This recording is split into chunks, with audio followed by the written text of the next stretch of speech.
desbravar um oceano azul também dentro do processo administrativo. Com certeza. Muito obrigada, Pimenta. Nada.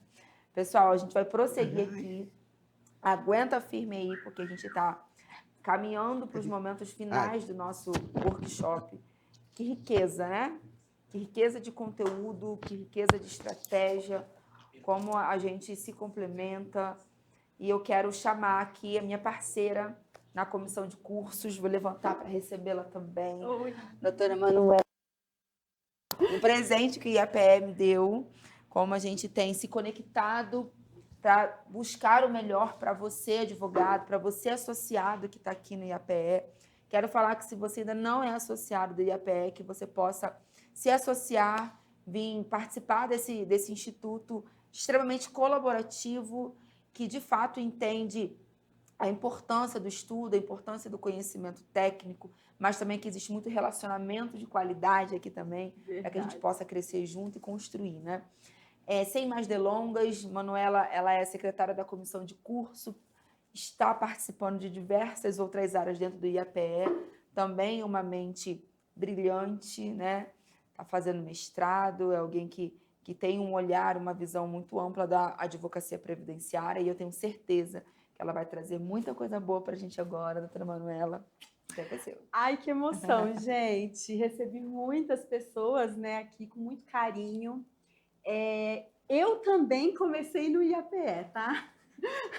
Não faz tanto tempo, né? Eu tenho uma carreira inicial na engenharia mecânica, então eu fiz uma transição de carreira que foi para mim muito de um encontro pessoal, muito agradável, e é muita emoção estar aqui falando. Depois de tanta gente, depois de tanta autoridade, eu vou tentar falar um pouco de números com vocês, de planejamento previdenciário, mas de número que foi o caminho pelo qual eu ingressei no regime geral de previdência social. Então, eu comecei fazendo direito, fazendo cálculos de previdência complementar.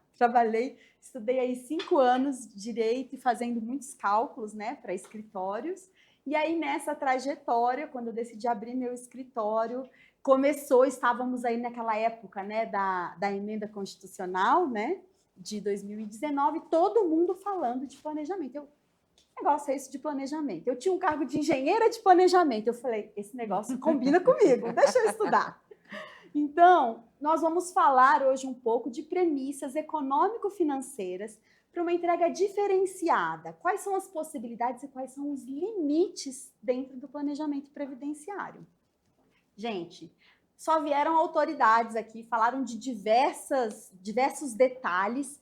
Então, eu vou ser bem objetiva nessa parte e eu vou direto para a análise do cálculo, a parte mais matemática, tá? Mas vamos introduzir o assunto, né? O que é o planejamento previdenciário? Qual é o conceito? Esse é o conceito que eu utilizo. Então, é um serviço advocatício consultivo cujo objetivo é informar o cliente a expectativa de data e valor da sua aposentadoria, considerando individualmente o passado contributivo, a situação presente e as perspectivas futuras a partir das normas previdenciárias vigentes. Então, é o que? É uma foto daquele momento. Previdenciário, como muito foi dito aqui, muda o tempo todo, né? Então, esse serviço que foi dito aí como ele a partir da emenda constitucional, ele ganha uma robustez, né? Tem gente na internet falando disso, as pessoas começam a procurar. E o que eu entendo em todo esse arcabouço de serviços que a advocacia oferece, quando ela passa a oferecer o planejamento previdenciário, é um momento, é um marco social em que a gente passa a ser um pouco mais previdente. A gente deixa de... O brasileiro é muito, deixa a vida me levar, a vida leva eu, né? Quando a gente passa a ser mais previdente, a gente vai falar, não, peraí, agora eu já quero pensar lá no futuro. Porque nós vimos muitos avós, muitos tios, muitos pais que precisaram de cuidados dos seus filhos, cuidados financeiros, eu estou falando. Porque o cuidado, nós que somos latino-americanos, graças a Deus e com muito orgulho, nós cuidamos dos nossos pais, dos nossos avós, Mas o cuidado financeiro, ele é pesado, principalmente para quem tem a sua família, tem que viver. Então, quando você consegue construir a sua independência financeira, a vida idosa é mais leve, né? Isso é uma realidade desde sempre e que continua contemporânea, é algo contemporâneo. Então, quando o cliente chega para a gente, já o cliente que eu falo assim, socialmente nós já estamos educados, ele fala: doutor, eu vim aqui porque eu quero me aposentar pelo teto, né? Uma das perguntas normalmente que se fala é essa. Outra é: olha, eu quero contribuir mais para não ficar no salário mínimo. Aí outra demanda que vem é: quero me aposentar o mais rápido possível. Tem cliente que fala: não, quero me aposentar, que eu não aguento mais, né? Ou não, quero avaliar se compensa esse INSS. O INSS não vai quebrar? Estou achando que o INSS vai quebrar. Esse é um papo muito frequente aí no nosso dia a dia. Ou a pessoa que fala: não, eu quero deixar um cuidado, uma segurança para os meus filhos e para minha esposa. Eu acho que, no cenário geral, é isso que a gente encontra no dia a dia, né? E nem sempre, nós conversamos muito sobre isso no começo, antes de começar aqui pela manhã, eu, a Débora e o Pimenta, que nem sempre o que o cliente quer é o que a gente entrega. Muitas vezes a gente vai falar: não, não faça isso. O melhor para você é ir por este caminho. Isso é uma coisa que eu questionei muito quando eu estudei planejamento previdenciário. Gente, o que mais tem é curso de planejamento previdenciário, né? E aí, o que se dizia? Olha, você vai dar o cenário e a decisão é do cliente. Eu, particularmente, eu nunca concordei com isso. Não é que você vai impor para o cliente, mas você precisa dar para ele um caminho, porque você trilhou uma análise matemática, econômico, financeira de requisitos. Então, você vai sim direcioná-lo num caminho. Se ele vai seguir ou não é outra coisa, mas a gente precisa dar uma orientação. E é nesse ponto, na solução financeira final, que eu vou tentar falar um pouco, tá bom? Bom, etapas do planejamento. Eu delimito o passado, mapeio a situação presente e projeto as perspectivas futuras. Se vocês observarem, essas 3 palavras estão lá no conceito que eu coloquei no começo, né? Então, como é que eu faço para delimitar o passado contributivo? Gente, vou ter que chover no molhado. É uma entrevista de qualidade, não tem como não falar isso. Acho que todo previdenciarista tem que falar isso. E é isso, é o contato, eu falo, emocional com a pessoa. Porque quando ela se sente próxima de você, ela abre o jogo e aí tudo flui. Previdenciarista tem que ser gente que gosta de gente. Se não for, não... Muda de profissão, gente. Muda de profissão, porque não vai dar certo. A minha maior dor hoje, como advogada, eu quero me organizar para fazer mais rápido, para ter mais tempo para falar com mais gente, porque eu gosto de falar com gente. Segundo passo, que aí é tempo bunda cadeira, que eu falo, em silêncio.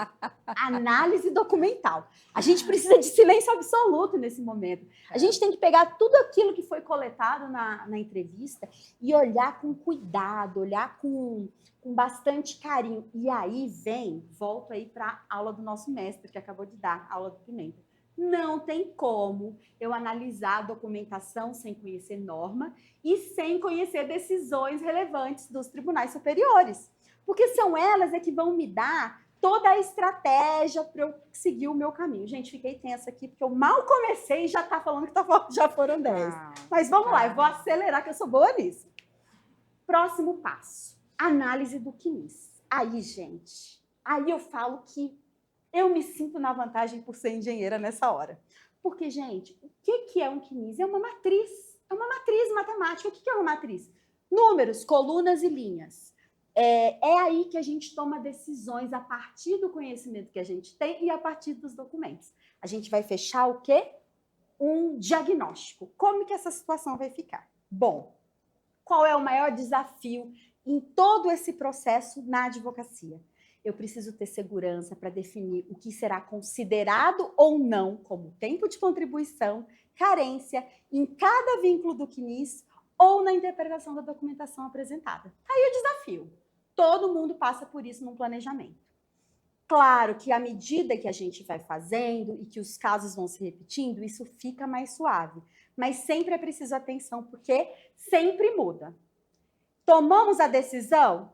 Essa é mais ou menos a fotografia que fica num planejamento. O resultado que fica é esse, é o quê? A pessoa tem uma idade, tem uma carência cumprida até então, um tempo, ela cumpre pontos, ela chega numa média. Coloquei uma média alta, né, gente? Claro que não é a rotina, não é o dia a dia, mas a gente tem que sonhar alto, não tem? Então eu preferi colocar um exemplo prático alto, né?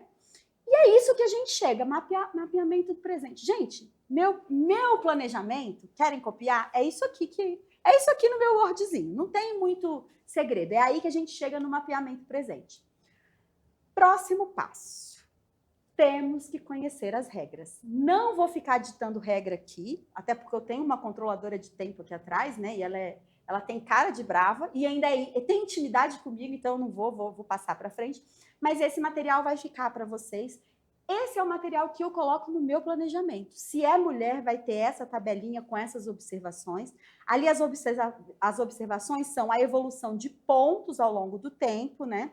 E a evolução de idade para a idade mínima progressiva ao longo do tempo até encerrar toda essa história da emenda.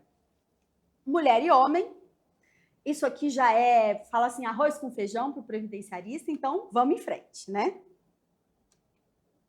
Ok. Detalhe de cálculo também, não vou me apegar muito aqui, mas essa aqui é uma colinha, né?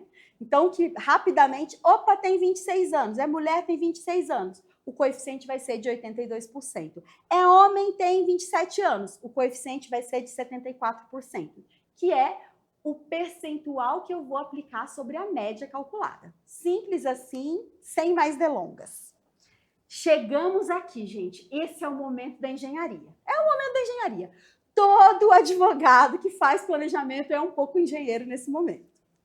Primeira coisa, eu vou apontar a regra mais vantajosa de benefício. Essa é a minha, uma ou umas, né? Vai depender do caso. Mas a verdade é que, na média, hoje em dia, eu tenho feito mais para brasileiros que moram no exterior. Então, normalmente é uma regra, tá? Na média. Claro que tem casos que tem uma ou duas regras a mais. Próximo passo, informar as opções de alíquota de contribuição. Claro, né, gente? Isso para um contribuinte individual ou facultativo. Quando é empregado, essa parte ela se dilui no planejamento. E aí, aqui vem a cereja do bolo. Fazer um estudo do espaço temporal do caso concreto. Quantos meses de contribuição e carência faltam para cumprir os requisitos mínimos? E quantos meses faltam para cumprir a idade mínima? Essa matemática que ela é feita, ela já virou uma rotina no meu planejamento. A gente tem que ter um certo cuidado, eu vou falar disso no final, quando é contribuinte individual. Como eu trabalho com muito brasileiro que mora no exterior, a gente tem um cenário de facultativo, então eu tenho essa liberdade. Por isso que isso aqui é bem estratégico. Bom, passado isso, a gente apresenta um estudo financeiro comparativo entre o mínimo e o teto e aponta a estratégia mais benéfica para a aposentadoria. E agora, vamos para a parte divertida, né, gente? Vamos fazer conta, eu vim aqui para isso. Então, começamos com... Neste caso, desta cliente que eu vou apresentar para vocês, é uma brasileira que mora nos Estados Unidos, que tem 44 anos, minha idade, tá? E, no caso dela, eu fiz 3 cenários. O primeiro cenário é pelo salário mínimo, pagando pela alíquota de 11%, que seria R$ 178,31. O segundo cenário seria pagando pelo teto, e o terceiro cenário também pelo teto. Qual é a diferença entre os dois de teto? A do meio, ela vai contabilizar 115 contribuições, que é o número de contribuições que falta para ela completar os requisitos mínimos. E na segunda, ela vai contribuir em todo o período até ela chegar à idade mínima. Não sei se vocês estão pegando isso, mas isso faz uma diferença muito grande na parte financeira, porque essa cliente ela vai contribuir como facultativa, tá? Aí eu vou calcular o quanto vai ser gasto em cada um desses cenários, como vai ficar o coeficiente em cada um desses cenários, não vou entrar muito nesse mérito, e como vai ficar a aposentadoria, o valor da aposentadoria em cada um desses cenários. Se vocês observarem, no teto da direita, vamos colocar assim, né? ela vai pagar 212 meses, vai gastar 360 mil reais e vai chegar numa aposentadoria de 5.500. Já pagando 115 prestações pelo teto, ela gasta bem menos, 194 mil, e chega numa aposentadoria de 3.600. Claro que, pelo mínimo, o custo é bem mais irrisório. Aí, a primeira análise que eu faço, que é uma coisa que, para mim, facilitaria a minha vida, é o payback em meses, que é o quê? Tudo que eu gastei, quando eu tenho a linha da aposentadoria, em quantos meses eu recupero tudo que eu gastei? Por quê? Porque lá, uma pessoa que está morando nos Estados Unidos, ela vai ter que ter a visão como investimento. Então, é por isso que eu estou mostrando, tá? E aí, a gente tem o ganho estimado da pessoa, da data que ela se aposenta até a data da expectativa de vida dela na tabela do IBGE. É aí que a gente tem o ganho estimado desse investimento, do pagamento do INSS. E aí, tirando o ganho menos o custo, a gente tem o ROI previdenciário. Gente, é aí que todo advogado previdenciarista normalmente para. E aí, o que é que eu costumo fazer? Ficou menorzinho, mas eu explico para vocês, tá? O que é que nós vamos fazer? Aquele valor que eu vou investir no INSS, as 115 parcelas ou 212, e se eu, ao invés de investisse no INSS, eu colocasse num CDB? E esse CDB, eu estou colocando uma média de 0,7% ao mês, que hoje está rendendo aí, ó, tem CDB rendendo 1,3%. Mas por que eu estou colocando 0,7%? Porque é um pensamento conservador. A gente está pensando num cenário conservador de investimento. Aí eu calculo isso até a data que ela se aposentaria, que é quando ela fizer 62 anos, o quanto ela teria de resultado financeiro a partir desse investimento. E aí, a gente vai também calcular um ROI previdenciário para ela ter esse comparativo. E neste momento, o que eu faço? Eu pego esse dinheiro que ela acumularia no investimento e coloco como se ela fosse sacando, como se fosse o valor daquela aposentadoria que a gente calculou lá. O que aconteceria com ela no mínimo? Ela se aposentou em outubro de 43. Aqui eu coloquei 1947, isso entrega a minha idade, mas tudo bem. O que aconteceria? Em janeiro de 2047, acabaria esse dinheiro se ela colocasse no investimento, ao invés dela colocar no INSS. Ou seja, bem antes dela falecer. Porque a expectativa de vida dela, ela faleceria em outubro de 63. Então, você está entendendo como que acaba bem antes o dinheiro? Já nas análises de teto, ela consome todo o valor com o 13º, tá, gente? E ainda sobra o dinheiro. O que acontece? Quando você olha para esse cenário, você fala, se eu for investir em pagar no teto, ou pegar esse dinheiro e colocar num investimento, eu consumiria o valor do investimento da mesma forma e me sobraria uma herança ainda. Olha que interessante. E aí a gente vem para o passo 2, que é a cereja do bolo. Cereja do bolo. A cereja do bolo é, tá bom, então eu vou contribuir pelo mínimo. Aí fica fácil decidir que eu vou contribuir pelo mínimo, porque se eu contribuísse pelo mínimo, meu dinheiro ia acabar na metade do caminho, vale a pena contribuir pelo mínimo. E essa diferença? E se eu contribuísse essa diferença e consumisse essa diferença? Como que ficaria? O que eu quero mostrar aqui? Depois vocês podem olhar essa planilha com cuidado, e quem quiser tirar dúvidas depois, eu estou à disposição. Mas o que é importante? É importante que esse valor que eu vou consumir ao longo da vida, ele me deixaria um patrimônio, ainda que eu consumisse aquela diferença de aposentadoria. Ou seja, neste caso, neste cenário e nessa possibilidade, compensa pagar o INSS pelo mínimo e pensar em outros investimentos. É aí que a gente amadurece como sociedade, entendeu? Claro, gente, eu não estou falando de uma pessoa. Nós temos uma sociedade onde a maioria é muito pobre, mas nós precisamos ter consciência financeira para ir transformando isso. E essa é a ideia desse trabalho. A gente apresenta para o cliente com essa perspectiva para que ele mude a visão dele, para que ele comece a ter uma visão mais financeira. Bom, vou ler rapidinho, tá? Mas depois vocês observem, que é o quê? Quem mora fora do Brasil não pode pagar como contribuinte individual. Tá aqui, não vou ficar lendo norma para vocês. É importante porque tem muita gente errando nesse ponto.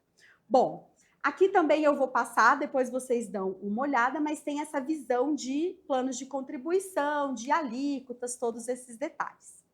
Para encerrar, eu tô bem nessa foto, eu queria estar assim agora, viu? Bom, o cenário na advocacia muda o tempo todo. Advogar é mudar constantemente. Muito obrigada, pessoal. Era isso que eu queria entregar para vocês nesse dia tão especial. Nossa, falou brilhantemente. E como é importante a gente conseguir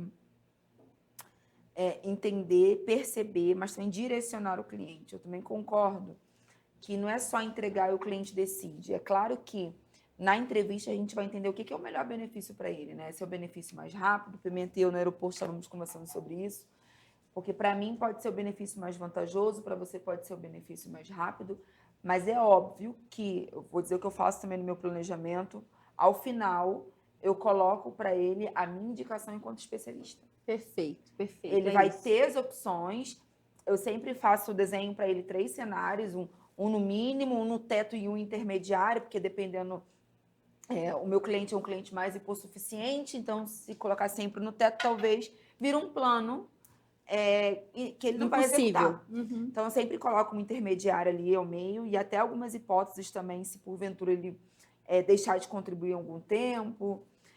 Mas, no final, eu sempre faço a minha indicação enquanto especialista. Enquanto especialista, eu visualizo que o caminho melhor a ser seguido é esse.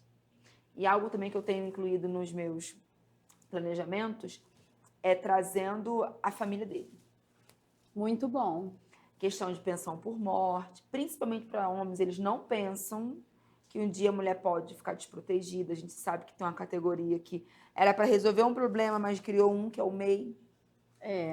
Eles fazem um CNPJ, quando pagam e se pagam, estão ganhando ali 20, 30 mil reais, mas está recolhendo como meio um salário mínimo, e aí chega a vida madura, sem vigor físico, com um salário mínimo, a família totalmente vulnerável. Então, eu estou tentando trazer esse olhar para dentro, para desde já o cliente já ter essa percepção mais ampla de que não é só sobre ele.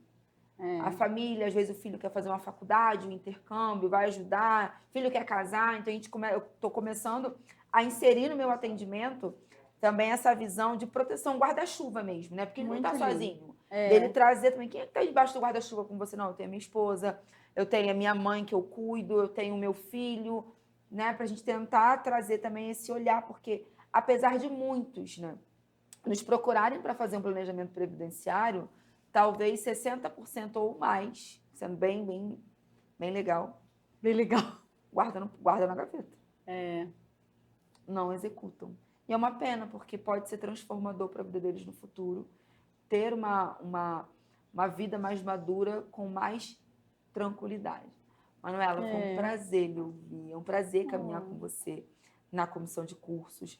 E vocês que estão aí saibam que a gente ainda vai ter muito movimento na comissão de cursos. Eu não sei se você não viu, se você já viu, mas dia 15, quarta-feira, nós temos o curso com a professora querida Priscila Machado, Ela arrasa, falando gente. sobre essas alterações de benefício por incapacidade no auxílio acidente das últimas portarias. Então, se você não se inscreveu, saiba que serve tanto para você associado, quanto para você que não é associado. As portas do IAPE estão abertas para todos. Então, se você quer continuar aprendendo com a gente, dia 15, de 10 a meio-dia, nós teremos esse curso com a professora Priscila Machado, falando sobre